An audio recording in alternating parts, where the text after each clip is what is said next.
আলাইকুম রহমতুল্লাহি ওয়া কেমন আছেন সবাই? আশা করি সবাই ভালো আছেন, সুস্থ আছেন, নিরাপদে আছেন। আপনারা ভালো থাকুন, সুস্থ থাকুন, নিরাপদে থাকুন, এই কামনা করে আজকে নতুন ভিডিওটি আরম্ভ করতেছি। তো আজকে যে বিষয় নিয়ে আলোচনা করবো সেটা হচ্ছে কলিজা ফাটা মরণবান। কলিজা ফাটা মরণবান, এই মরণবানের মাধ্যমে আপনার শত্রুকে শেষ করে দিতে পারবেন। একেবারে অত্যাচার হারে কষ্টদায়ক মৃত্যু হবে তার, যা আপনার কল্পনার ধরাছোঁয়ার বাইরে।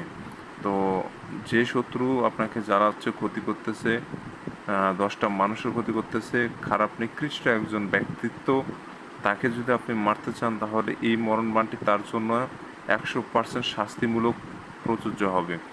আপনি এই বাণটি প্রয়োগ করা মাত্র তার কলিজার উপরে প্রভাব পড়বে এবং কলিজা ফাটা মরণবাণ, অর্থাৎ কলিজার যন্ত্রণায় সে ছটফট করতে করতে সে মৃত্যুবরণ করবে, যা এতটা কষ্টদায়ক। আপনি যদি সেখানে দাঁড়িয়ে থাকতে পারেন, যতই আপনার বড় শত্রু হোক, তার কষ্ট দেখে আপনারই মায়া চলে আসবে। তো বুঝতেই পারছেন বন্ধুরা, এটা কুফরি একটা মরণবাণ, খুবই কষ্টদায়ক, বেদনাদায়ক একটি মরণবাণ। এই জন্য আপনাদের অবশ্যই হাতে পায়ে ধরে অনুরোধ করব, কোনো ভালো মানুষের উপরে এটা প্রয়োগ করবেন না। যে আপনার আদতীয় শত্রু, যে আপনার ক্ষতি করে, এমন ব্যক্তির ওপরেই এই কাজটি প্রয়োগ করবেন। অনেকে আছেন যারা ভালো মানুষের উপর প্রয়োগ করতে চান, এতে করে আপনার ক্ষতি হওয়ার সম্ভাবনা রয়ে যায়। যে খারাপ মানুষ, যে ক্ষতি করেছে আপনার, যার জন্য আপনার সমস্যা হচ্ছে, দেওয়ালে পিঠ থেকে গেছে, সে বেঁচে থাকলে আপনার বেঁচে থাকা কঠিন হয়ে যাচ্ছে, এমন অবস্থায় সে শত্রুকে বান মারা প্রযোজ্য হবে। আর যদি ভালো মানুষকে যদি মারতে যান, যার কোনো অপরাধ নাই, তাহলে কিন্তু কাজ করবে না, উল্টা আপনার ক্ষতি হওয়ার সম্ভাবনা রয়ে যায়। তো এই বিষয়গুলো মাথায় রেখে আপনি সব কিছু জেনে বুঝে তারপরে কাজ করবেন। আর এগুলো কাজ সম্পূর্ণরূপে জিন চালানি কাজ। আপনি, অনেকে আছেন যাদের মনে সন্দেহ আছে যে এই নকশা দিয়ে তো আমি কাজ করব, কিন্তু কাজটা হবে কেন?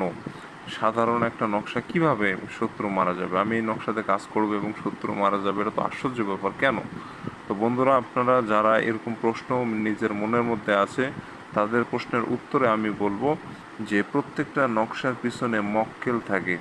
প্রত্যেকটা নকশার পিছনে মক্কেল থাকে বা জিন থাকে। আমরা মক্কেল বলি, আর আপনাদের ভাষায় জিন। তো জিন থাকে প্রত্যেকটা নকশার পিছনে। তারা ওয়াদাবদ্ধ হয়ে থাকে যে এই নকশাতে যে কাজ করবে তার বানের কাজটা সে করে দিবে। তো এরকমভাবে প্রত্যেকটা কাজের নকশা বা মন্ত্রের পিছনে জিন নিয়োজিত থাকে। তো এটার পিছনে মরণবাণের জিন রয়েছে। এই জিনটি কলিজার উপরে আক্রমণ করে তাকে, শত্রুকে শেষ করে দিবে। তো আমি খুঁটিনাটি সব কিছু ভেঙেই বলে দিলাম, কারণ অন্যান্য তান্ত্রিকরা এত সুন্দর করে আপনাদের বুঝাবে কিনা আমি জানি না। আমি চাই আপনারা বোঝেন, জানেন, তারপরে কাজ করেন, কারণ আপনারা বুঝতে পারলেই আপনাদের কাজ হবে। আর আপনারা সফল মানে আমি সফল, আপনাদের সার্থকতায় আমার আনন্দ। তো যাই হোক বন্ধুরা, আমার চ্যানেলে নতুন এসে থাকলে অবশ্যই চ্যানেলটি সাবস্ক্রাইব করে রাখবেন, পাশে থাকা বেল আইকনে ক্লিক দিয়ে অল নোটিফিকেশন অন করবেন, এতে করে পরবর্তী সব নতুন নতুন ভিডিওগুলো দেখতে পারবেন সবার আগে। তো বন্ধুরা, এই কাজটি করতে গেলে স্ক্রিনে মূলত যে দেখতে পাচ্ছেন নকশা, এটা খুবই পুরাতন একটি নকশা, রোহানি কিতাবের নকশা। তো খুবই কার্যকরী নকশা। এটা অনেক মানুষ সফলতা অর্জন করেছে, হাজার হাজার মানুষ সফলতা অর্জন করেছে, যার কারণে আপনাদের মাঝে উপস্থাপিত করলাম। আর আপনারা সবাই জানেন আমি পরীক্ষিত তদবিরই দিয়ে থাকি।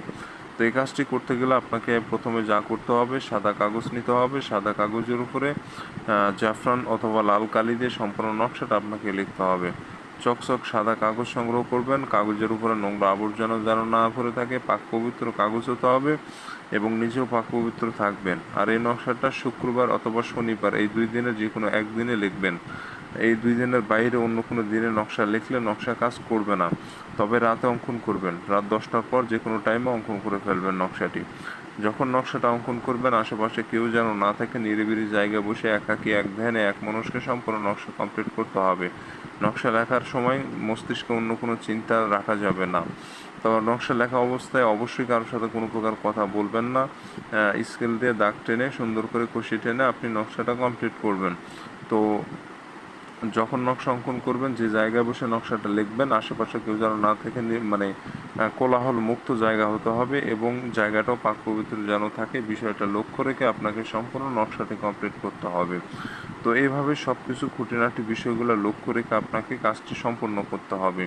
যখন আপনি ছোটোখাটো বিষয়ে ভুল ভ্রান্তি করবেন, যখন ভুল করবেন তখন কিন্তু যে নকশার পিছনে যে জিনটা থাকবে সেই জিনটা কিন্তু কাজ বুঝতে পারবে না, আর কাজ না বুঝতে পারাতে উল্টা আপনার ক্ষতি করে দিতে পারে। অতএব পুরো নিয়ম, যেগুলো নিয়ম বলে দিলাম, নিয়ম মাফিক আপনাকে কাজ করতে হবে, কোনো প্রকার 19-20 করা যাবে না। যেভাবে বললাম ওইভাবে আপনাকে কাজগুলো সম্পন্ন করতে হবে।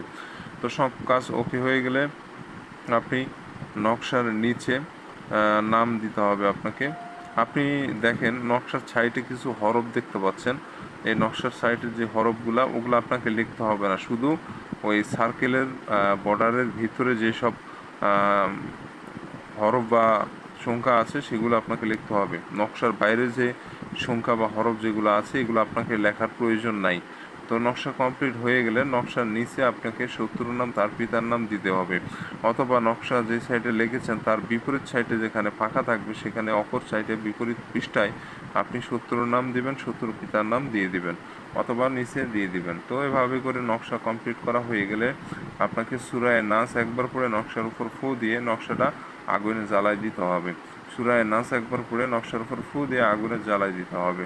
তো এইটুকু করতে পারলে আপনার কাজ শেষ, আপনাকে আর কোনো কিছুই করতে হবে না, আপনার শত্রু অল্প সময়ের মধ্যে শেষ হয়ে যাবে।